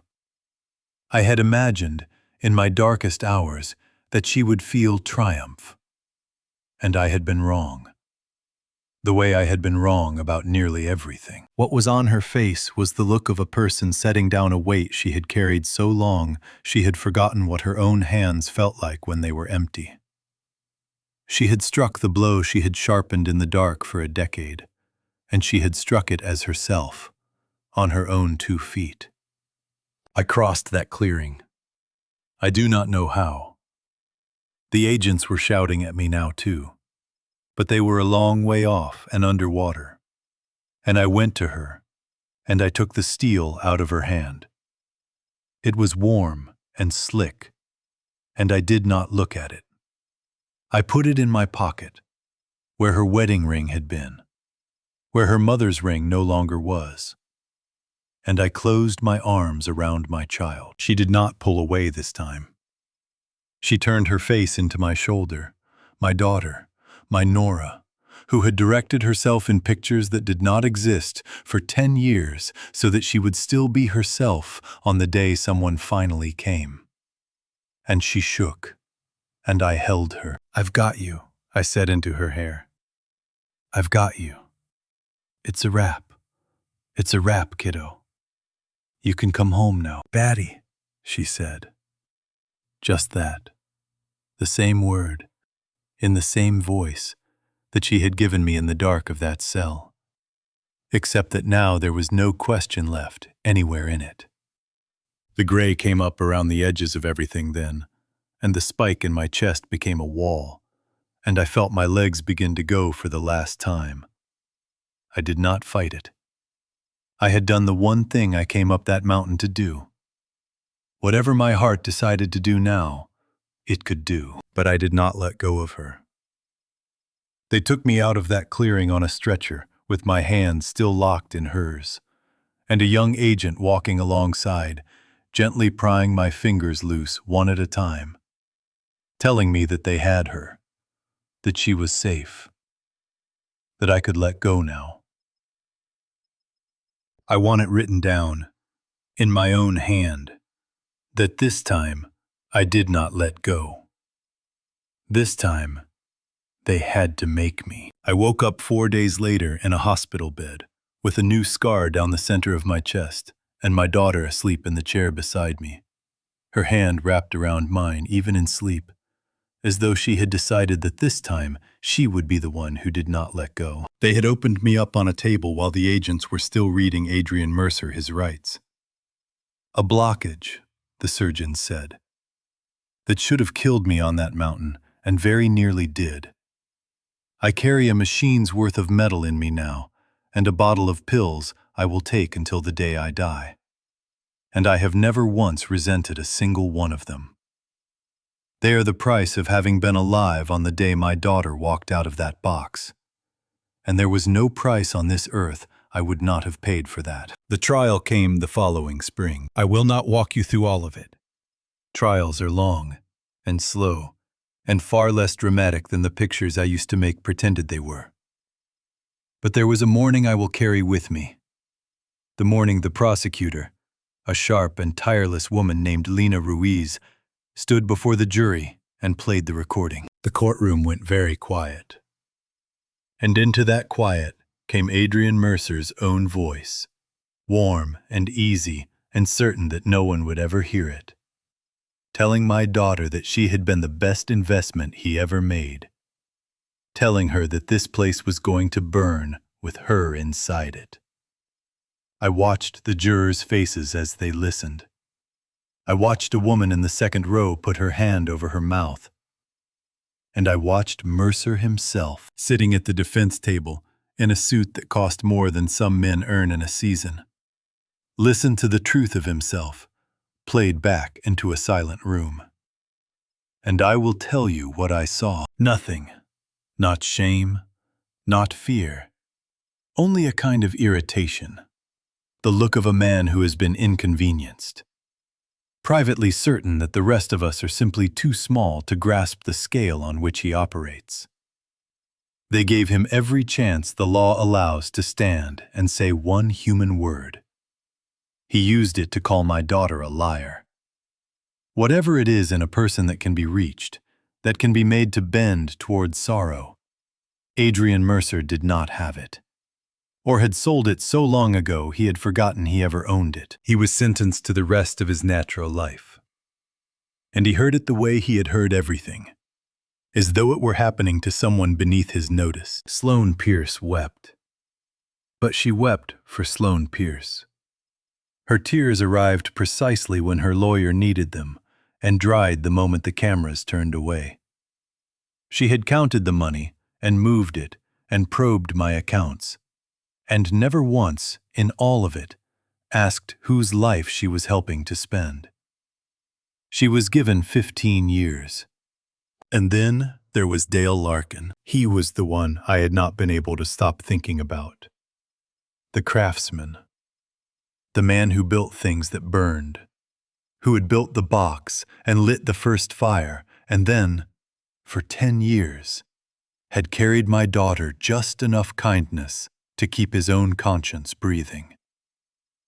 A book, a blanket, a crack of stars. He had known she was alive every single day. And every single day he had driven home and slept in a bed and left her in that hole. When Nora took the stand, she faced all three of them without once dropping her eyes. She had been afraid, she told me later, but she had played braver women than she felt, and she knew how to borrow their spines for an afternoon. She looked at Mercer, and she looked at Sloane, and they looked back at her. Dale Larkin looked at the floor. He looked at the floor while she described the dark, and the cold, and the radio after midnight. He looked at the floor while Lena Ruiz read out the list of what he had built. When the judge asked whether he had anything to say, he stood, and his hands were shaking, and he said that he was sorry. He said he had told himself 100 lies to get through it, and that there was no lie left big enough now.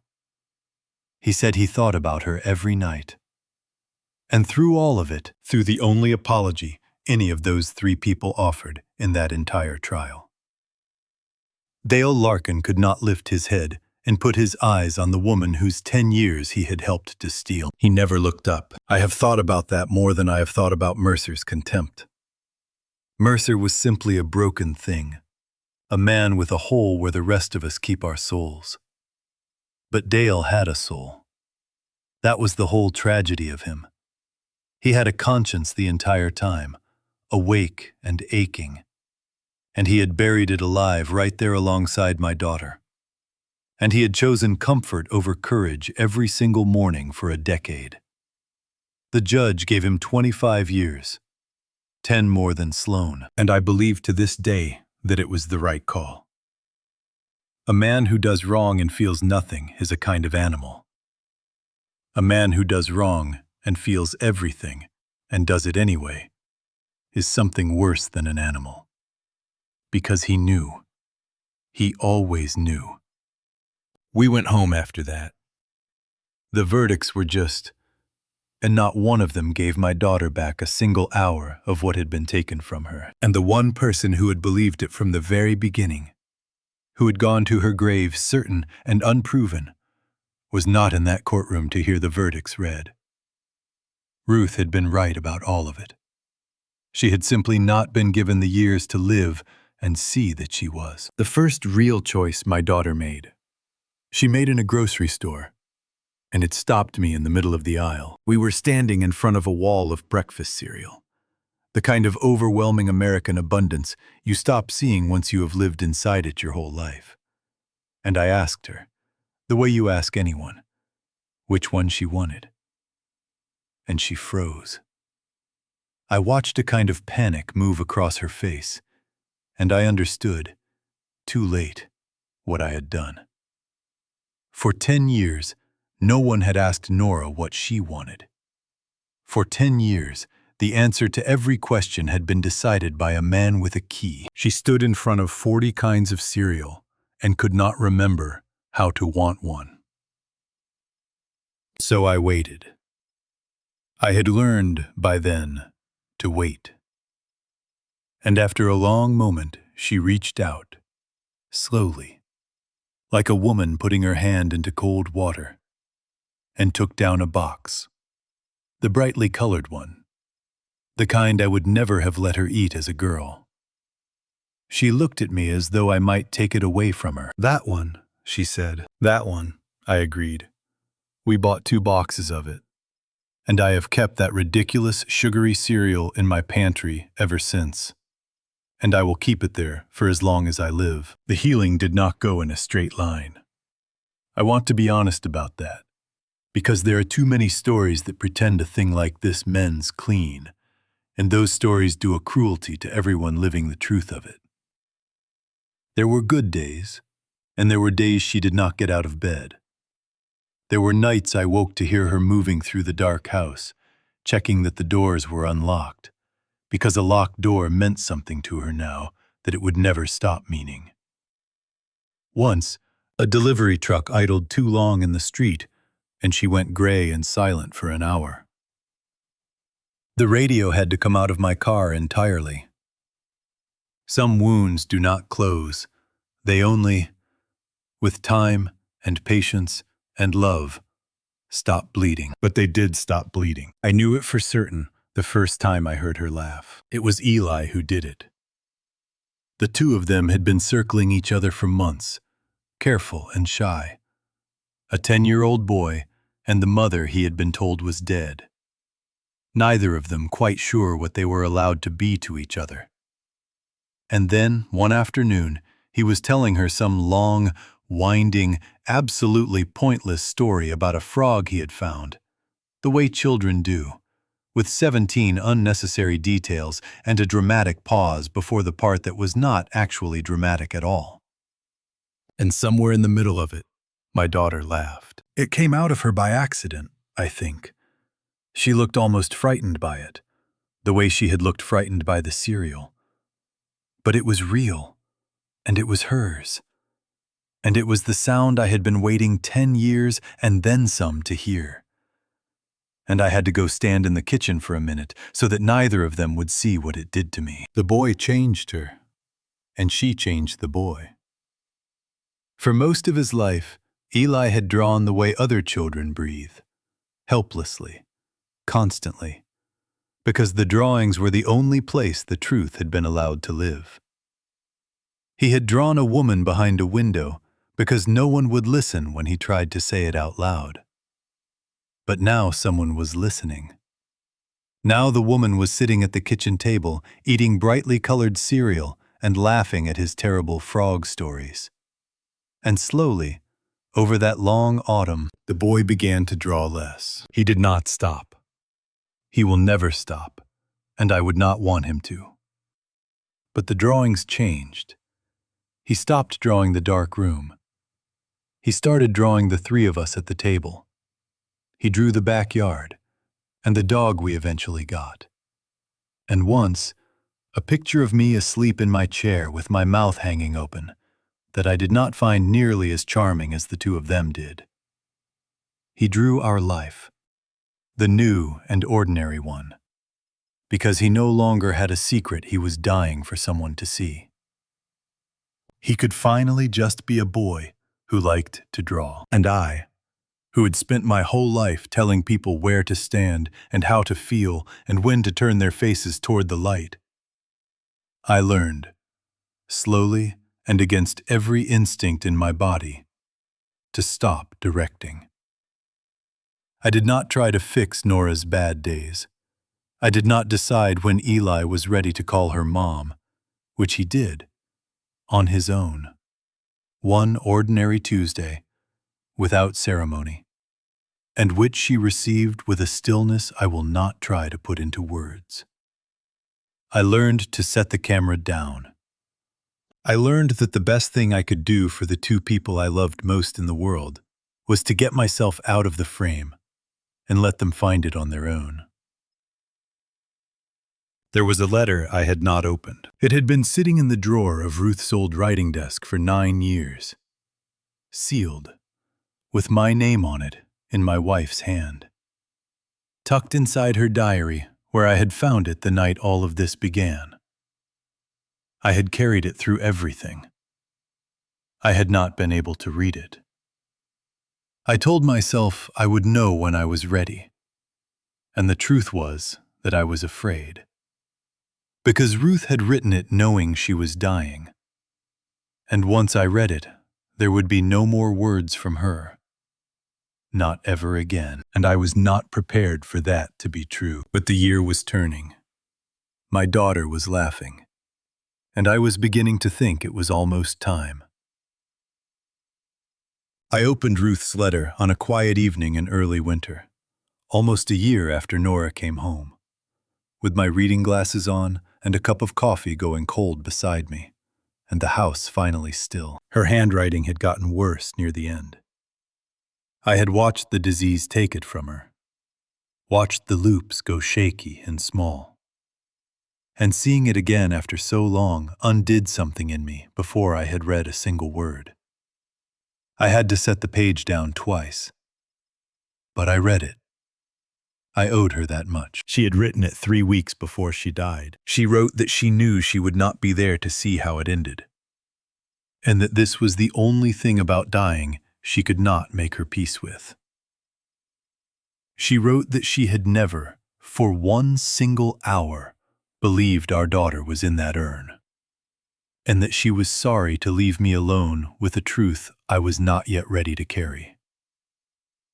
She wrote that the men who did this had been very careful and very clever, and that cleverness like that always believes it is thought of everything, and is always wrong, because there is no lock ever made that the truth cannot eventually pick.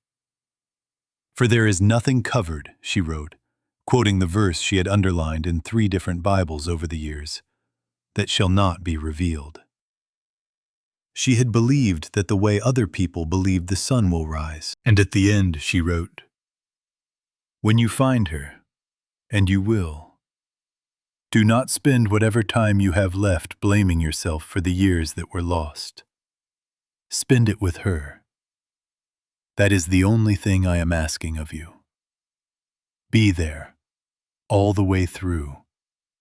Do not look away.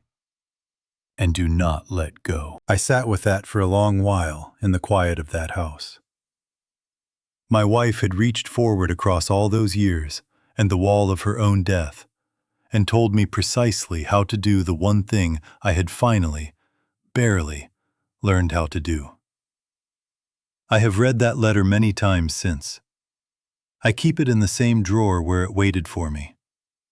Some mornings, it is the only thing that gets me up out of the chair. Nora went back to work in the spring. It was not the career she had left behind.